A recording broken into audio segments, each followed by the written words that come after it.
¿Qué tal? Buenas tardes a vos y al resto de la audiencia. ¿Cómo andan?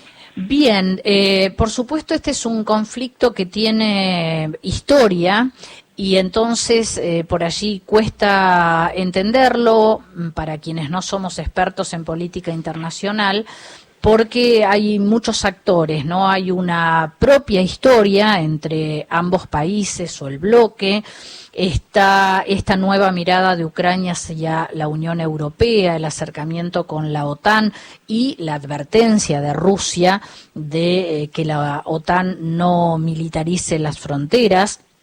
Y este fue un poquito el desencadenante, si no me equivoco. Pero bueno, quisiera que usted nos haga una reseña de la situación como para entender justamente un poquito más este conflicto.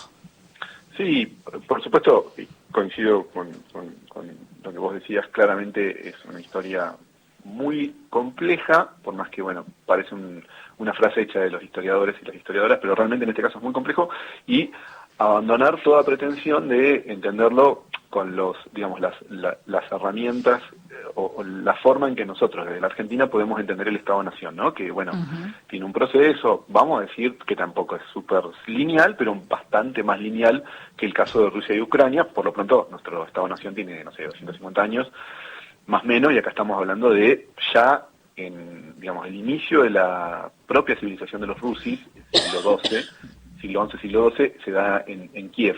Claro. Ayer nomás, y habla también un poco de cómo esto se fue recalentando más allá de lo que creo que todos pensaban, la cuenta de Twitter de la embajada norteamericana en Ucrania publicó un meme que mostraba, digamos, en ese ciclo, digamos, de inicio, ¿no?, del siglo XII, bueno, cómo estaba Moscú, que era como un bosque, y todas las grandes construcciones que se habían ido haciendo en Kiev. Ahora, decir que eso es que los rusos no tenían nada y los ucranianos no, porque de nuevo estamos pensando con estados nacionales del siglo XXI, cosas que pasaban en un momento de definición mucho más compleja de los imperios. Esto, el otro pico, digo, para tampoco hacer una clase de horas, que por supuesto los tiempos radiales son más acotados, el otro gran momento que hay que marcar es 1921, cuando Lenin, digamos, en el contexto de la Unión Soviética es una unión de repúblicas socialistas soviéticas, es decir, nunca fue un Estado-nación, sino más bien fue una especie de, trasvasamiento del imperio de los zares, ¿no?, al formato, por supuesto, de una sociedad no capitalista, pero con todo ese mosaico étnico complejísimo que va desde Asia Central, ¿no?, hasta las repúblicas del Báltico. En ese contexto, Lenin hizo un guiño en el marco de la posguerra. Rusia en realidad había firmado una paz muy gravosa con Alemania, ¿no?, la paz de Brest-Litovsk y demás, y medio que hace un guiño que justamente, vos decías recién, las declaraciones de Putin, justamente Putin fue muy crítico de Lenin el otro día, diciendo que Lenin se equivocó cuando le reconoció, vamos a decir, la independencia dentro de la federación, pero la independencia a Ucrania como tal. O sea que fue otra pateada del tablero. Para que ustedes se den una idea, es uno de los grandes líderes de la historia rusa, más allá de su carácter o no de comunista. Lenin es considerado una especie de padre de la patria, ¿no? Digo, junto con el resto, ¿no?, del panteón. Bueno, y un poquito más acá, para hacerlo más corto, producida la implosión de la Unión Soviética en el 91, en realidad, se da de manera bastante menos, más pacífica, por ejemplo, que con Lituania, que tuvo su propio plebiscito, la Primavera Blanca, y en realidad después en general las relaciones entre Ucrania y Rusia fueron bastante cordiales, ¿no?, más o menos hasta el 2013, que es cuando termina de devenir. Lo que pasa es que ahí sí, esto hay que marcarlo, vos un poco lo decías, pero mientras se suscitaba ese momento, vamos a decir, de cierta calma y de relaciones bastante pacíficas entre Ucrania y Rusia, casi todos los países del bloque soviético, más que de la ex-URSS, sino en general de lo que podemos decir el Pacto de Varsovia, fueron incorporándose a la OTAN, ¿no? Y paralelamente tenemos el grupo de Visegrado, es un grupo, digamos, de 4 países que se remonta hasta el siglo XIV, pero bueno, hoy funciona como otro grupo de presión, ¿no?, que es, República Checa y Eslovaquia, que ingresaron como República Checa, Hungría y Polonia, que fueron también, como teniendo una mirada cada vez más pro-occidental y alejada a la esfera de influencia, de Rusia. Y ahí en el 2013, para cerrar un poco esta primera reseña, y siendo gobernada Ucrania, digamos, en ese momento, ¿no?, por un presidente prorruso, ¿sí? Pero bueno, que era Víctor Yanukovych. En ese momento, nada, se genera una suerte de acercamiento con la Unión Europea y un posible acuerdo que no manejó bien en ese momento, digamos, con la esfera pública Yanukovych, y de hecho se produce su vida y un levantamiento. Por supuesto, ahí hay siempre, ¿no?, miradas muy diversas, quienes dicen que fue un levantamiento digamos, motorizado por la OTAN y por la Unión Europea, otros que dicen que fue una especie de una suerte de primavera blanca parecida a la de Lituania, pero bueno, se termina yendo este presidente prorruso, que era un presidente, digamos, pro Unión Europea en ese momento, y Rusia avanza, digamos, sobre Crimea y, digamos, el puerto de Sebastopol, que es la salida del Mediterráneo, que ahí se ve claramente la cuestión geopolítica, ¿no? Y no termina de anexar, pero queda en esa situación, medio en el limbo, reconociendo en la zona del Donbal, ¿no?, estas dos repúblicas que son las que se invadió ayer, que reconociendo su independencia, ¿no? Donetsk y Lugansk, que son zonas formalmente de Ucrania, pero con ruso hablantes, ¿no? Claro. Bueno, Los y esa separatistas. sí, perdón, digo, eso hubo una última cosa.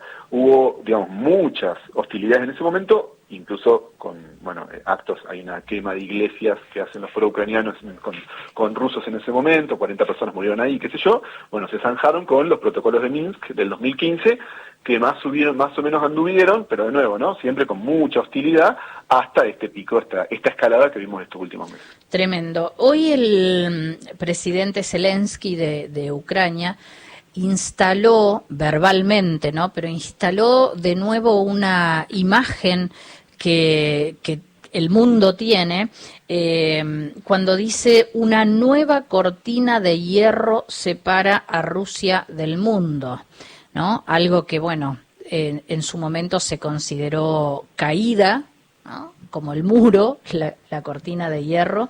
Hoy la vuelve a instalar el presidente ucraniano luego de esta acción bélica rusa. Sí, bueno, totalmente es una figura, ese presidente en realidad hace 3 años era un conductor de un programa de tele y de una campaña. Era cómico, ¿no? Política. Era un cómico, Era un un stand-upero, digamos. O bueno, tenía una especie de late night show. Pero esto tampoco es una rara avis. Pensemos que tenemos en este momento, digamos, regímenes similares en Polonia, en Hungría, ¿no?, virando hacia posiciones de alguna manera más, insisto, contrarias, bueno, a un anticomunismo muy fuerte, siendo que en realidad, bueno, lo acabo de decir, o sea, seguir considerando a Putin comunista cuando le acaba de tirar tierra a Lenin es muy complejo, pero bueno, lo cierto es que ahí tenemos dos dimensiones, esa nueva cortina de hierro, o esta especie de, ¿no?, refresh de la Guerra Fría, que es la perspectiva energética. Lo cierto es que el gas de Europa, ¿no?, pasa por Ucrania y se genera en Rusia. Claro. Ya generó, bueno, por supuesto, un aumento muy importante en el gas, que eso efectivamente puede ser aqueje un poco a la Argentina y su deficitaria balanza energética. Un aumento en general de todas las commodities, ¿no?, entre ellas el alimento, eso sería bueno para la Argentina, por supuesto. La soja ya subió. La soja subió. El bueno, es que en trigo. realidad, por ejemplo, el trigo, Rusia es el primer productor mundial de trigo y Ucrania el tercero. O sea, que estamos hablando, ¿no?, de que van a estar disparados las commodities y por ende los precios de los alimentos a nivel mundial, como suele suceder con este tipo de guerras. Y que en general Argentina tiene buenos términos de intercambio, como pasó con la Segunda Guerra Mundial, digamos, esto también hay que decirlo, hay una lógica ahí medio pragmática que han tenido siempre los gobiernos argentinos, y no, esta perspectiva de neutralidad, más allá de que después la discusión, en el caso de la Argentina, es atravesada por la grieta, como pasa siempre, pero lo cierto es que la neutralidad ha sido una política, digamos, por lo menos, digamos, sostenida desde la Primera Guerra Mundial, y también la otra perspectiva es una perspectiva geopolítica real, o sea, es difícil para Occidente, digamos, comandar un ataque a Rusia, tanto por su poderío armamentístico como por la situación, digamos, estratégica. En general, hoy Estados Unidos, para hacer una especie de avanzada masiva, necesitaría el aval de Turquía, que a diferencia de otros momentos de la Guerra Fría, hoy Turquía tiene una postura más ahí 50-50. Erdogan es un líder en sí mismo muy relevante y, bueno, no ha tenido las mejores relaciones cuando no pudo ingresar a la OTAN. O sea, está todo muy, muy movido, ¿no? Y en un contexto de 2 años de pandemia, por supuesto que esto generó una ventana de oportunidad para que Putin hiciera su escalada. Uh-huh. Bien, la verdad que esto da para charlar muchísimo más porque, como decíamos al principio, es un tema súper complejo que va además a traer consecuencias de distinta índole. Hacías mención allí brevemente a la cuestión económica, pero también, bueno, geopolítica, política, cultural. En todos los aspectos esto va a tener consecuencias severas seguramente. Y es un tema del que creo yo, lamentablemente, vamos a tener que seguir hablando durante un cierto tiempo. No me animo a decir cuánto, porque no sabemos, en definitiva, cómo va a derivar, ¿no? Esto. Algunos dicen que esta escalada de Rusia está buscando un cierto objetivo y rápidamente se retiraría, y otros, bueno, no, la verdad que es difícil evaluarlo, mucho más nosotros desde lejos y con desconocimiento. Así que es muy probable, Fernando, que volvamos a convocarlo para seguir teniendo este tipo de charlas y seguir entendiendo este conflicto. Bueno, muchísimas gracias, a disposición.